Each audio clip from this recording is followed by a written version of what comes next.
What's the number one way to improve your bar exam scores and make the next bar exam your last bar exam? Well, in this upcoming video, I'm going to tell you what that secret is. I'm Jackson Mumey, the owner and founder of Celebration Bar Review. And for the past 30 years, I've helped thousands of bar takers, people just like you, to make their next bar exam the last bar exam. If you want to know more about how we do that, check out the links on this page after this video. We've come to the end of our video series, Tips and Ways to Improve Your Bar Exam Scores. And today we're talking about tip number 10. In my mind, this is the most important. And I was thinking a little bit about what you might think the most important way to improve your bar score might be before I began to record today. Some people might think he's going to say you just need to study harder. That's important, and I think it is a good way to raise your scores, but I don't think it's everything, and I don't think it's the most important. And some other people might be thinking he's got some great mnemonics device. Memorize some extraordinary amount of material using mnemonics or flashcards or outlines or gimmicks, and that'll improve your scores. I'm sorry, that's not it either. And some of you might be thinking you should always answer letter C if you're stumped on a multiple choice question. No, sorry. And I know that really annoys some of you because you're like, just tell me what it is. All right, what is it? How can you improve your scores? Should you type rather than handwrite? That would help. Should you take a particular seat in the exam? Should you take the test in a particular state versus another one? No, not particularly. What's going to improve your scores? Do you need to be smarter or more efficient or more effective or better prepared? Nope. Here's really what's going to improve your scores the most. It's going to be the way you think it's going to happen on the exam. Let me say it a different way. If you expect to succeed on the exam, if you absolutely believe you're going to pass the exam, my experience has been you will pass the exam. If, on the other hand, what you believe is that you hope you'll pass the exam, or you want to pass but you're afraid you won't, or you think for sure you won't because you have not succeeded in the past, you are most likely to fail the bar exam. If you look at our website, we have people that say, I absolutely had to pass the bar exam in order to move on with my life. And notice that what we don't say on our website is, when you absolutely can't afford to fail, we guarantee you'll pass. You see, there are people who function in life on the theory that they can't afford to fail. These are the people that call us and say, I have to pass because I just can't afford to fail the exam. And failure is so much a part of their language, it's so much a part of their thought process, it's so much a part of the way that they approach the entire aspect of studying that they draw failure to them. I know that there are people out there who will say, I've heard of that, that's the law of attraction, that's that new age stuff. But it's really more straightforward than that. What you think about in life, the things you focus on, the expectations you bring into your life really are the things that happen in your world. If you've been planning to fail, whether consciously or non-consciously, the statistics tell us that you will fail. If you're convinced that you're not smart enough to pass the exam, unfortunately, you're probably right. It's only when you believe that you're qualified to be a member of the bar, and when you believe that you deserve the opportunity to show those skills, that you then perform in a way that demonstrates just that ability. You'll study and you'll learn and you'll be able to provide the information that the examiners want in the way they want it. That's what your work and a good bar review course does when they combine together. We're pretty good at bringing all of that together. But truthfully, it doesn't matter how good your bar review course is or how confident the teacher or the mentor is. If the student doesn't believe they can be successful, they simply will not. Some of you are probably saying to yourselves, he's just one of those positive thinking freaks. I'm a cynic. That's why I went to law school. That's how I did it. I'm tougher than all that. Okay, good enough. And then I think it's probably worthwhile to ask about the quality of your life. Are you really happy with what's going on? Are you happy with where you are today? Are you happy about the fact that you have to take the bar exam?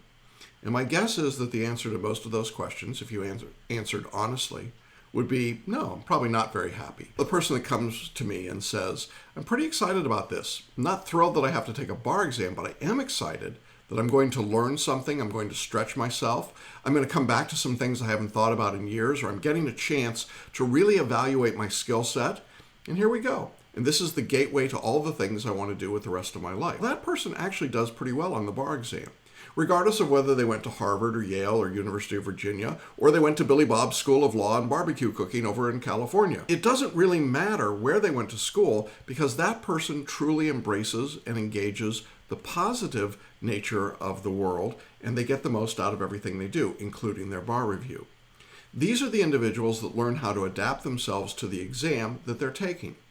They're open and receptive to the teaching that's provided. When a student comes to me and says, oh, I don't really need that thing that you offer, and I don't need that, and don't bother me with those lectures, and I don't need the books, just give me the law, just teach me the law. Okay, I'm sure we'll do that, but you know what? It's not a good sign. And the reason it isn't is because when that person comes at the process and attacks process, what they're really saying is, I'm afraid of success. I'm afraid to succeed. I'm afraid to pass. And so I'm cutting off these other things because I hope I know better.